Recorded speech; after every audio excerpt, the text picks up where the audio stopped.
नमस्कार, कैसे हैं आप सब। चलिए आज एक नए टॉपिक की शुरुआत करते हैं जिसका नाम है राजस्थान के जनजातीय आंदोलन। राजस्थान में जनजातीय आंदोलन कौन कौन सा आंदोलन हुआ, क्रम से पढ़ते चलेंगे। आज दो आंदोलन की बात करेंगे और दो को ही याद करेंगे, दो को ही अच्छे तरीके से समझना है। सबसे पहले हम आंदोलन की बात करेंगे। सबसे पहले आंदोलन है भगत आंदोलन। भगत आंदोलन किसने चलाया? गोविंद गिरी ने। याद कैसे रखना है सर? गोविंद के भगत, गोविंद के भगत। किसके भगत? गोविंद के भगत। गोविंद गिरी ने आंदोलन चलाया। कौन सा आंदोलन चलाया? भगत आंदोलन चलाया। भील आंदोलन भी कहा जाता है। सबसे पहला आंदोलन था किस जाति का? भील जाति का आंदोलन था। संप सभा की स्थापना की थी किसने? गोविंद गिरी ने। संप सभा की स्थापना की थी गोविंद गिरी ने। कब? 1883 में। 1883 में गोविंद गिरी। इसमें भी जी, इसमें भी जी, इसमें भी ग, इसमें भी ग। 1883 याद रखना। संप सभा की स्थापना 1883 और भगत आंदोलन गोविंद गिरी ने चलाया।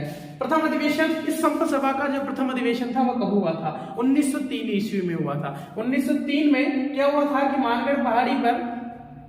मानगढ़ पहाड़ी पर इसका प्रथम अधिवेशन हुआ था। जब गोविंद गिरी ने संप सभा बनाई भील जाति के उद्धार के लिए, आदिवासियों के उद्धार के लिए, तब उन्होंने अपना प्रथम अधिवेशन 1903 में किया। उसके बाद एक के बाद ये अपने अधिवेशन करते गए। लेकिन क्या हुआ कि 9 नवंबर 1913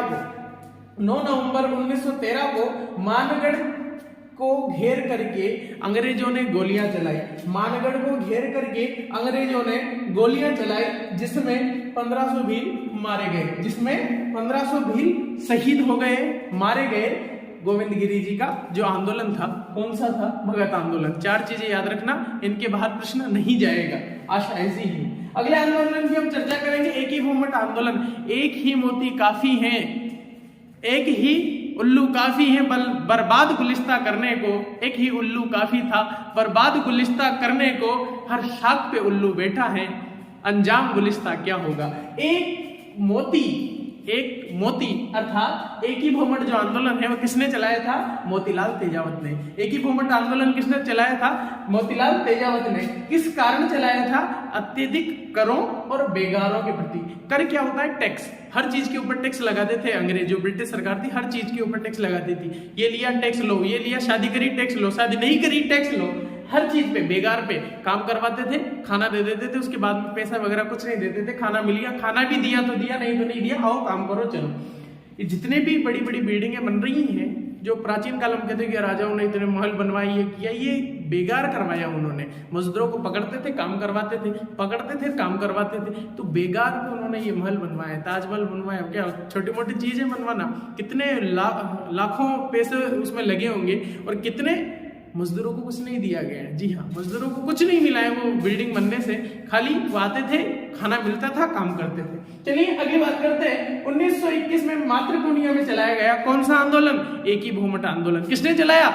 मोतीलाल तेजावत ने। कब चलाया? 1921 में, 9 नवंबर 1921 में। मोतीलाल तेजावत को भील मसीहा मानते थे और बाबूजी कहते थे। मसीहा मानते थे और बाबूजी कहते थे। किसको? मोतीलाल तेजावत को। तेजावत जी बहुत अच्छे प्राणी थे, बहुत अच्छे इंसान थे। तेजावत ने 21 सूत्रीय जो मांग का एक प्रारूप तैयार किया। तेजावत ने 21 सूत्रीय मांग का एक प्रारूप तैयार किया, जिसे किस नाम से जाना जाता है? मेवाड़ पुकार की संज्ञा दी गई। किसे? मोतीलाल तेजावत ने भीलों की, आदिवासियों की जो मांग थी उसको पूरा करने के लिए एक 21 सूत्री मांग प्रारूप तैयार किया, जिसको किस नाम से जाना जाता है? मेवाड़ पुकार के नाम से जाना जाता है। 9 मार्च 1922 को नीमड़ा गांव में, याद रखना नीमड़ा गांव याद रखना, बार बार पूछा जाता है। राजस्थान का जलियांवाला बाग किसे कहा जाता है? नीमड़ा गांव को कहा जाता है। राजस्थान का जलियांवाला बाग नीमड़ा गांव में एक विशाल आदिवासी सम्मेलन हुआ। किसके नेतृत्व में हुआ? मोतीलाल तेजावत के। किसके नेतृत्व में हुआ? मोतीलाल तेजावत को। जिसे घेर करके अंग्रेजों ने क्या किया? फिर से अंग्रेजों ने गोलियां चलाई। पुलिस वालों ने गोलियां चलाई, जिसमें तेजावत के पैर में भी गोली लगी, तेजावत जी के पैर में भी गोली लगी और 1200 भील शहीद हो गए। इसे राजस्थान का जलियांवाला बाग कहा जाता है। जो हमने पहले चर्चा करी थी मानगढ़ पहाड़ी का, वो मानगढ़ पहाड़ी पे भी 1 महीने पूर्व प्रधानमंत्री आके गए हैं और उस पे विकास की कुछ योजना बनाई गई है। और राजस्थान के जो वर्तमान मुख्यमंत्री हैं वो भी वहां पे उपलब्ध थे, मौजूद थे, और प्रधानमंत्री दोनों के बीच में चर्चा हुई और उसको एक पर्यटन क्षेत्र की तरह एक शहीद स्मारक के रूप में उसे विकसित किया गया है मानगढ़ पहाड़ी को।